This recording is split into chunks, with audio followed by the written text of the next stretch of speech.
Hello, ladies and gentlemen, and welcome back. I am Terra Cactus. After that, a warm smile of her little face, just one that my own mom used to have. Good evening, boys. I'm very glad to meet you. I'm Mrs. Rosenberg. You may call me just Anga. No need to be official. I held out my hand to her. My name is Lynn. Very glad to meet you, too. Once our introductions were over, Anga started telling us stories from her life, almost. All of them were about the war. Usually adults conceal all the truth from kids. I agree with that, although right now you know more than you shouldn't at your age. Then why would you hide it? We could scare you with it. We don't want you to join. And you wouldn't join the army. And she laughed loudly, and then became clear to me she was much older than seems to be. Her face was grooved out with deep wrinkles, even my father less than so. Could you please tell us if it is true that black apostates take away their corpses with our soldiers? It is true. We always have to try to get them from the first to burn them, and not to leave them at the sites of the battles. Even here at the village, we could burn our deceased instead of burying them. We have learned the secret of the black apostates yet? In a way, but a lot is still unclear. Some scientists are starting to understand this information, but still their heads for now. It's a top secret. Tom's eyes burned with curiosity.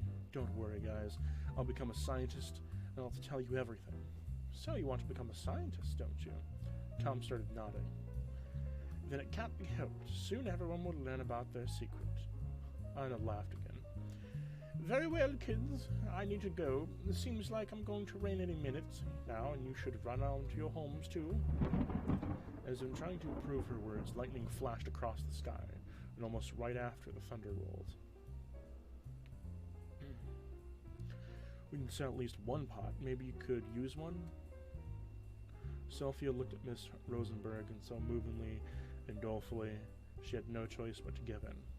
All right, I do need one. She took a jar and put some money on the counter. If your loved ones fall ill, don't be afraid to come see me. Sophia knows where my house is.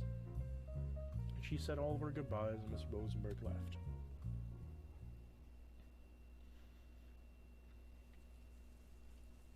A thick wall of rainfall showered the market. People around us began to wail and started collecting their belongings hastily.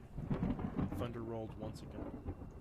We grabbed the jars and dashed without moving, minding the puddles and slippery ground as we turning into mud. It'll all be over soon, it'll all be over soon. Don't worry, there's no one lightning ever to hit you. It was hard to hear the voices through the pouring rain. We were all running to the bone. We were all running and wet to the bone, and weren't paying any attention to the fuss on the street. Suddenly, our way was blocked by a column of soldiers. I was running and looked at my feet, and I was afraid I would lose my footing, so I didn't notice them right away. Sophie, on the other hand, came to a halt and shouted loudly, "Wait!" We obeyed her. My eyes were focused on the soldiers.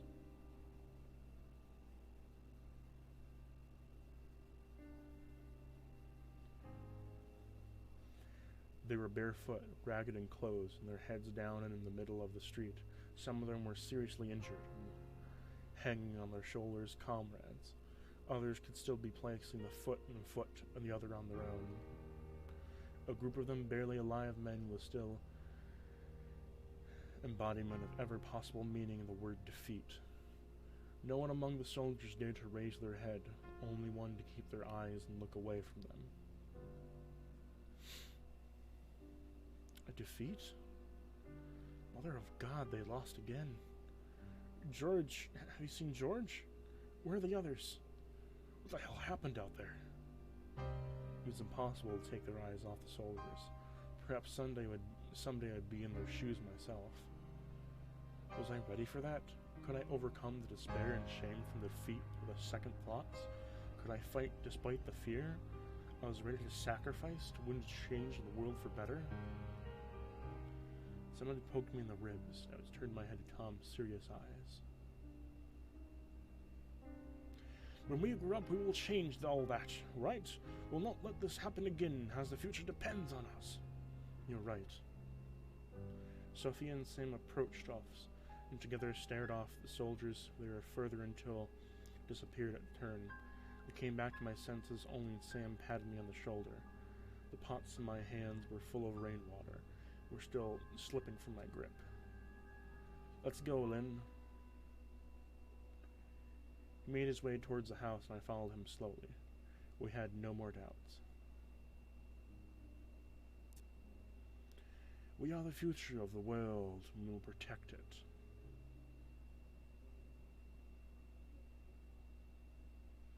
Guilty Parade.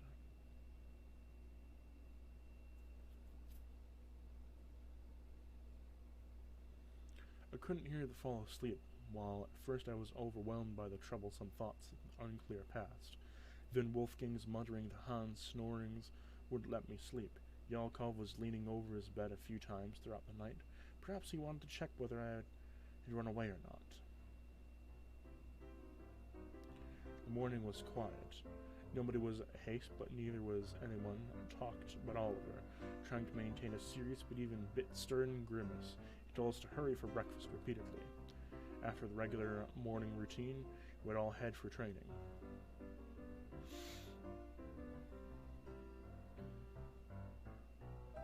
All the soldiers were in the camp and gathered in training grounds. I didn't hear time to meet them all yet, but there wasn't eagerly either. By judging from their indifferent looks, I noticed them turn to me from time to time. Those guys were not interested in anything getting to know me either. The soldiers formed 4 lines. Our squad stood in the first one. I didn't really know what should I do, or just waiting for the others to start doing something. I was unwilling to be affected by their apathy and inactivity. We were all standing still for a moment of time, and nothing happened. But I was about to ask what was going on, and a stern look from a woman from the baton appeared on the platform. I could feel the mood of the soldiers change dramatically. They all got tense. Yakov was standing next to me with his right hand and a black masked face. I slightly tilted my head towards him. "Who is that?" "Sergeant Lehman, our physical training instructor." Sergeant Lehman straddled the past and stopped in front of the formed lines. "Did you sleep well, rookies?" In response, she heard distinct, roaring voices. "Yes, ma'am." The instructor stood and glanced over all the soldiers. "Good. Now I know there's some fresh face among you. Whoever would make it step forth and name yourself. I am your commander, loudly and clearly." My heart started pumping faster. My palms got sweaty. I clenched and unclenched my fists. She was talking about me? I wasn't ready for a public introduction yet, because I didn't expect it. How could I spy if I was always in the spotlight? Alice, who was stood at my left, shoved me my elbow as if urging me to carry out the order. I forced myself to step forward and spoke clearly in well-trained voice. "My name is Nemo, man. I am serviced under Ulrich Wenger's command." Since when did Wenger take up more recruits? Perhaps it was a rhetorical question, but I answered anyway. "Ma'am, I don't know, ma'am." Sergeant Lemmy looked at me for a short while and then started angrily at someone else who didn't dare look around. "Yakov, step forward!" At the same time, Yakov appeared next to me once again and seemed like he was smiling under the mask. "Take off the mask!" Her voice became much more formal as she was talking to me. It felt as if a bit weary. It was not the first time she had to say that. "Can't do that, ma'am. This is for my own safety." "Stop fooling around. Take off the mask." Instead of answering, Yakov shook his head. I felt like I wanted to help him. Perhaps it would allow me to win at least a bit of his trust, and could let me learn something afterwards. "Ma'am, Yakov has problems with breathing. He is, allergic." I could hear snickering behind me. Yakov was also chuckling at Sergeant Lemming turned purple. "Back in line, both of you. You'll have special training today." Went back to the line, and I regretted my stunt right away. Yakov, on the other hand, seemed happy, either due to my stupidity or due to my fact that I was punished. Even if that, I had to suffer the punishment as well.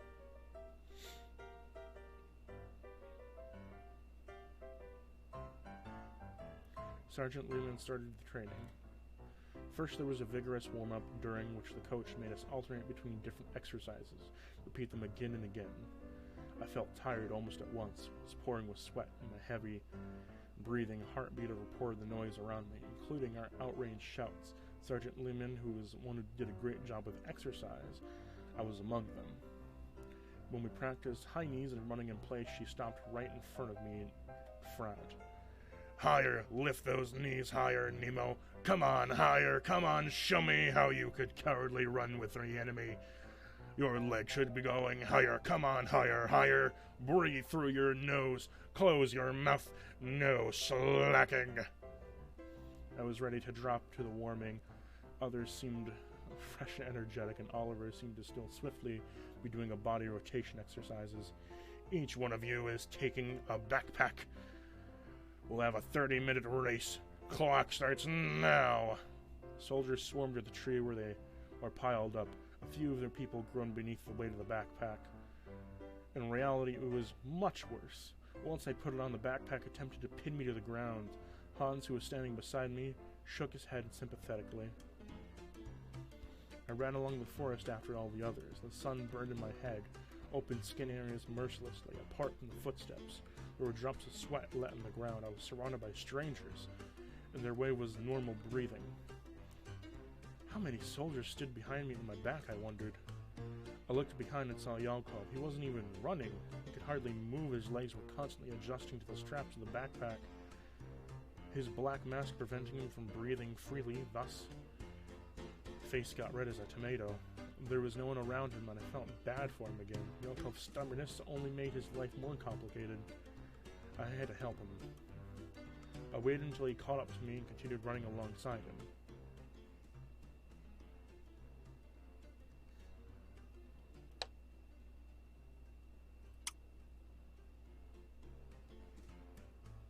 "Let me help you. I could take part of your load.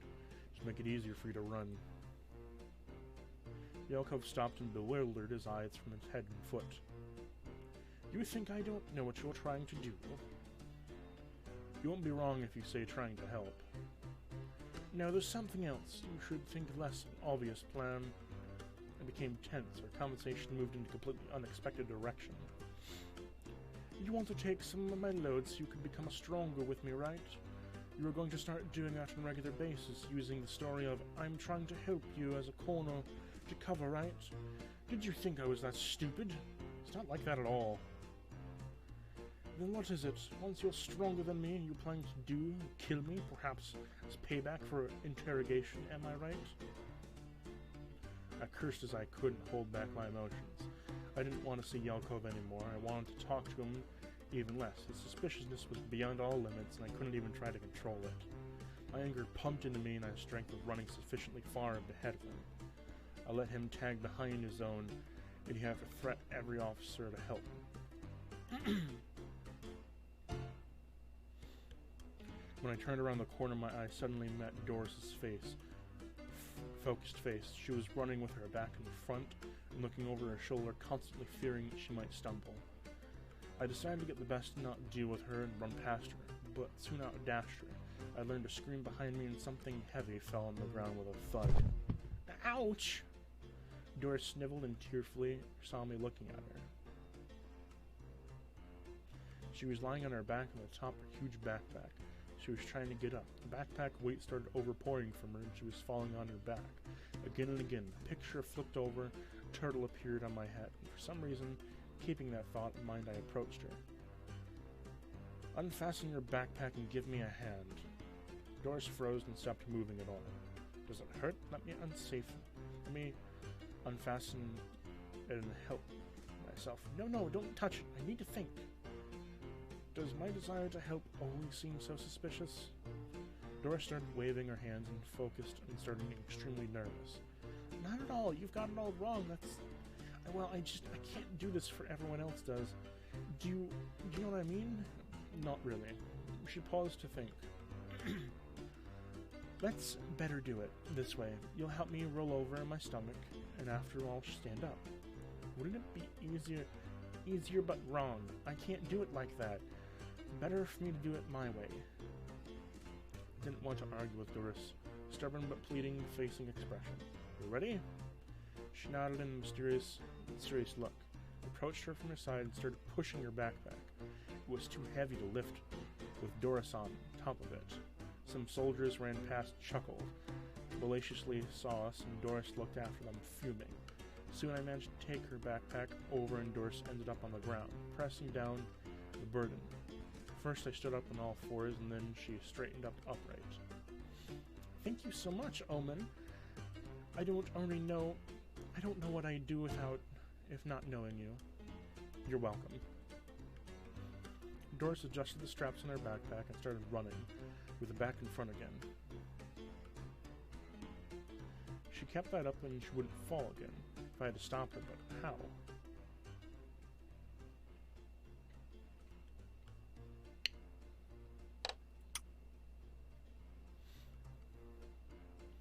Doris was smiling broadly. Why don't you just turn around? It's much more convenient to run like that. I'm good as it is. I can train more muscles this way. But you might stumble over and get injured. No. That time was an accident because I stumbled over my own foot. I didn't really uncomfortable running my back foot, seriously. I didn't want to insist anymore. She had the right to run any way she liked. Ouch, I think I hit... That was a branch. Doris stroked her bruised back and head. I wanted to say something as horrible as I told you so. We were running together for a long while. Soon it was completely enthrusted and slowing down to a walk. Doris ran forward. There was no soldiers around me. I was walking alone in an incredibly heavy back pedal. My shoulders started seeing double from the insufferable heat. I didn't even notice Wolfgang's silhouette at first. He didn't even notice me at all. Wolfgang tried to hide behind a tree, stuck in neurotic blinking, shaking his hands and escaped my notice. He crouched and took off his backpack, out for a few big stones and inside, instead filling it with mashed grass. What was he doing and why? I froze and took a step backwards. The forest was not to scare him. Without even glancing, Wolfgang stood up and bruised the flap of his uniform, easing my backpack, then jogged forward. Just in case I decided to check whether they were real stones, however, my interest led me to frustration. Those were common cobblestones lying in the grass. In a few minutes of running, practice was over. We lined up in training grounds once again. And now everyone's favorite, the plank. Rolling up your sleeves, softies. You do a plank and stand until your sweat dries up in the sun. Sergeant Lennon approached me and pointed at Baton of Yalkov. These two fellows will be the plank for the extra 10 minutes.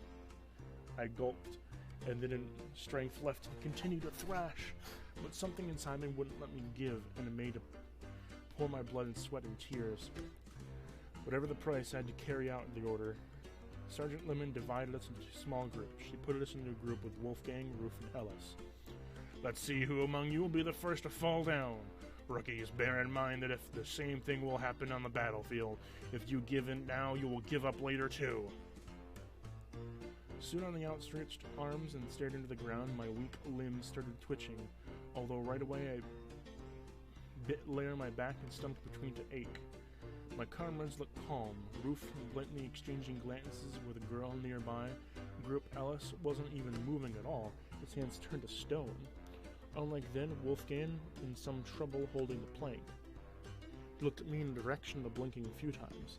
I didn't know it was clenched, my first on my left, and stuck out my thumb. Wolfgang watched that gesture for a long while.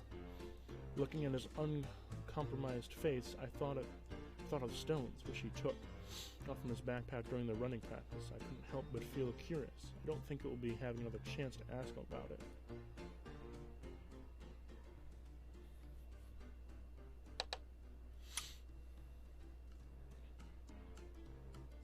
Trying to not attract Roof or Ella's attention, I turned my head to Wolfgang and whispered, Wolfgang, did you replace those stones in your backpack with grass? Wolfgang's hand started shaking and got red in the face. There appeared to be more drops of sweat on his forehead. 2 of those dropped right behind the lenses of his glasses. He seems like the question made him panic. Did you see that? Yes, accidentally. I didn't mean to snoop around. Only after Wolfgang's finally looked at me. All of it was has stones in our backpacks. I got tired. It was too heavy for me. Way too heavy. I wouldn't do that otherwise. I was really tired and exhausted. Wolfgang's voice was trembling, and I understood as embarrassed. You took the stone out from your backpack to make it easier to run? He cruised his lips and for a few seconds, then stared at me. Only he nodded guiltfully. The finishing line was a bit further away, and I felt like I wouldn't make it. Well, ladies and gentlemen, that's all for this episode. I'll see you in the next episode. Ta-ta.